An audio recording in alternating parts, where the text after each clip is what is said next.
Welcome to Down South Football Podcast, man. It is halftime of the Ohio State versus Georgia game. We've been coming at you with a lot of content today. We did pregame of TCU Michigan. We did halftime TCU Michigan. We're gonna talk a little post game about TCU Michigan, but right now let's talk a little Ohio State versus Georgia.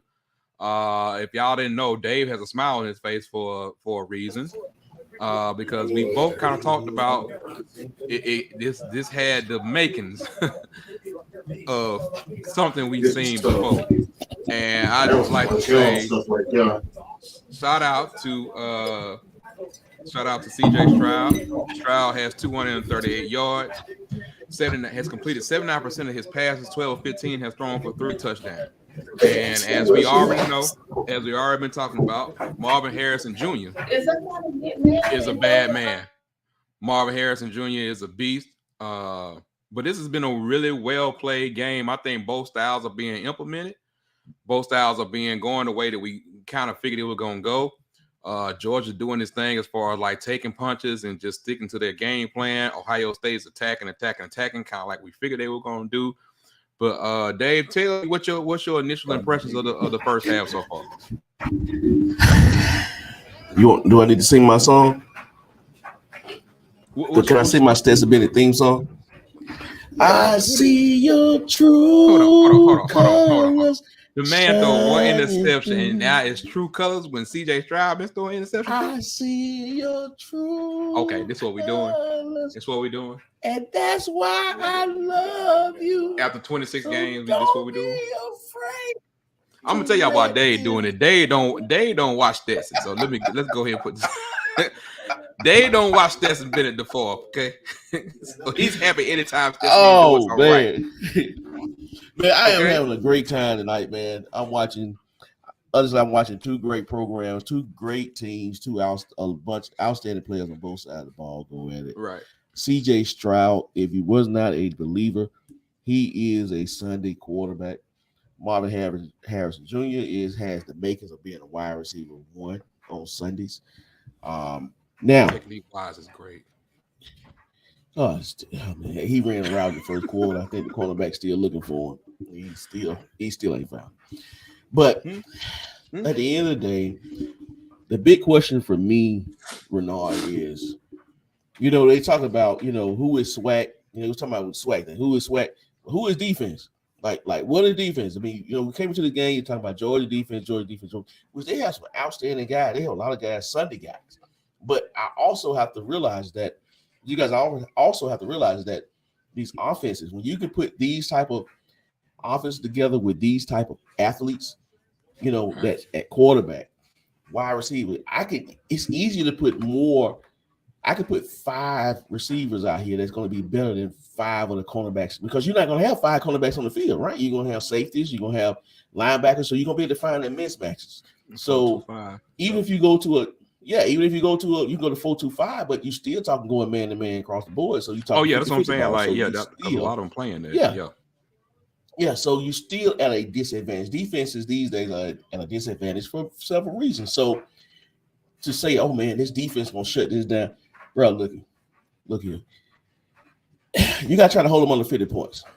They've given up right now. Ohio State is trending 56 points. Now, I don't think they're going to get 56, barring any pick sixes that I would really love to see, but they probably won't get there. So, great game, great ball on both sides. I think both teams are being well coached. I am very interested on the second half adjustments, what they're going to do, but I'm enjoying myself. I got all my sons here tonight over here at the den. So, you have to start with. I'm with you, man. Look, like I'm enjoying the contrasting styles to me, because people always talk about UGA and this and some about their offense and this and that and this. I mean, they're top 10 offense also as far as their scoring and what they do. It's just they do differently with Monken. Monken is going to tic-tac you and play you to death. He's not going to really come from a different. He comes like more of an NFL style. Ohio State, I don't know why some people feel like they didn't know that Ohio State always has receivers. They always have the dogs when it comes to it. So I think the line of scrimmage has been a surprise for a lot of people. But even GOJ talked about about Ohio State line, about Big Paris Johnson Jr. and the other tackle they got out there. The middle has always been their issue. The middle has always been their issue, and that seems to be becoming more and more clear as the game going on. But I think you got a game, like I said, of two contrasting styles, and they both are really successful in what they're doing right now. I think that's really what that for Ohio and Ohio State got to clean up this being this gap assignment on defense. I saw on Stetson Bennett's last touchdown where he ran it in. I think it was number 44. I think that's who it was. Outside linebacker defense. And he did it right. He squeezed the play. Yeah, he squeezed the play down and it was, but he went too far down. And then I'm watching one of the defensive tackles in there. I saw him, get engaged and he took the offensive lineman, cleaned out the play. I don't need you taking the offensive lineman over here, because when you take him over here, guess what? You've done him a favor.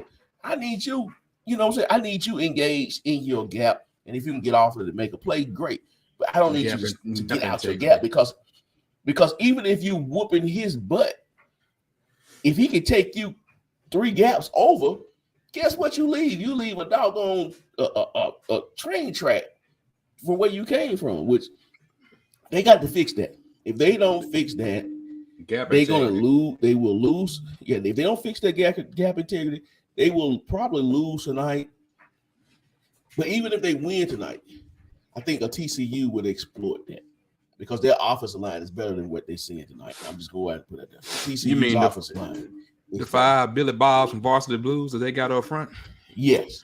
I'm going on record.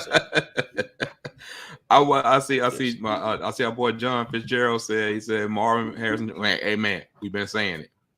I don't know how long we've been saying it. Like, the guy's a bad man. And our boy Justin said OSU has made this a track meet when they have been successful. UGA has to bring more A-B gap into face pressure to affect CJ.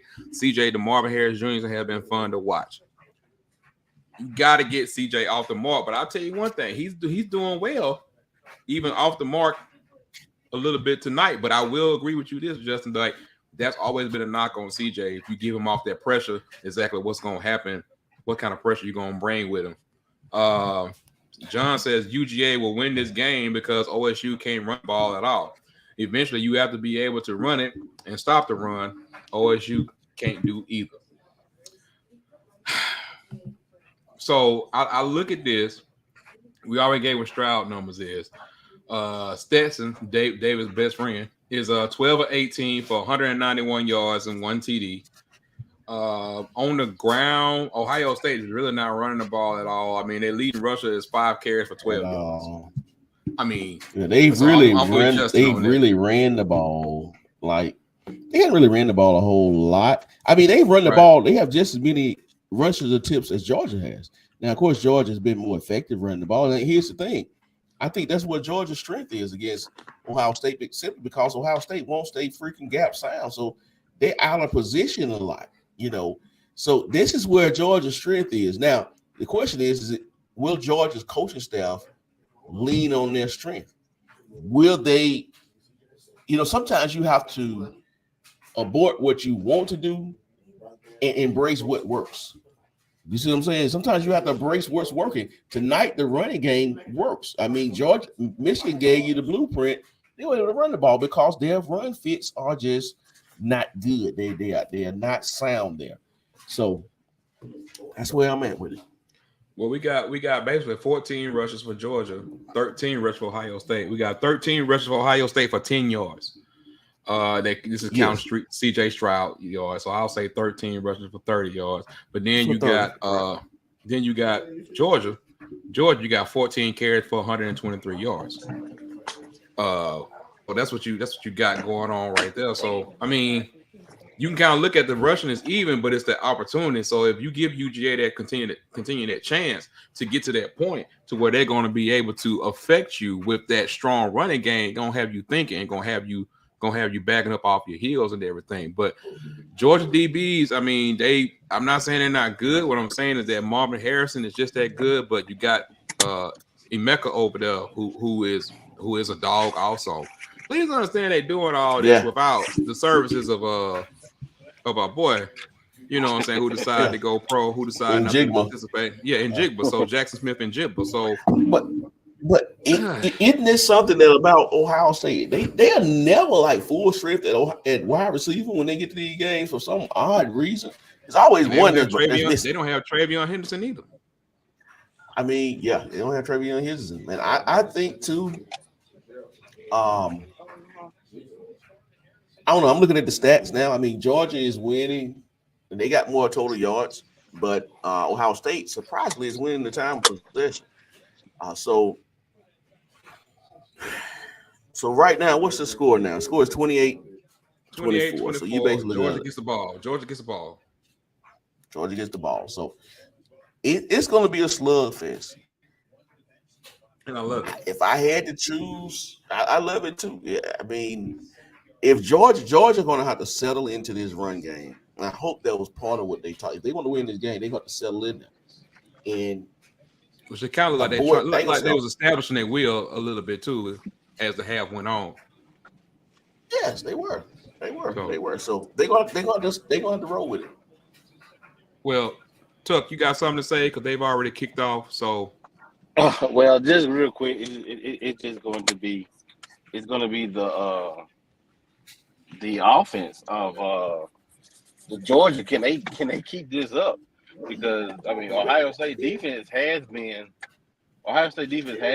looking suspect, but I mean, shoot, man, Georgia was hitting on cylinders, but what's his name, Stetson Bennett, on that last drive, he looked kind of shaky. So hopefully they'll make some adjustments, but we'll see how everything comes out. Well, we got kickoff right now, so we'll holler at y'all, man. Hopefully after the game, and then we can start talking about a little bit more about TCU and Michigan. So we can get this second half done in about an hour or so, because we ain't trying to be on here at midnight. So if nothing else, man, we'll holler back at y'all. But we're gonna go ahead and get up off of here, man. We already had a first down play, ran 4 yards, 2nd and 6. Right. So it's time to hit it up, fellas. Appreciate it. Down South Football Podcast, man. We out, man. We'll holler back at y'all. Peace.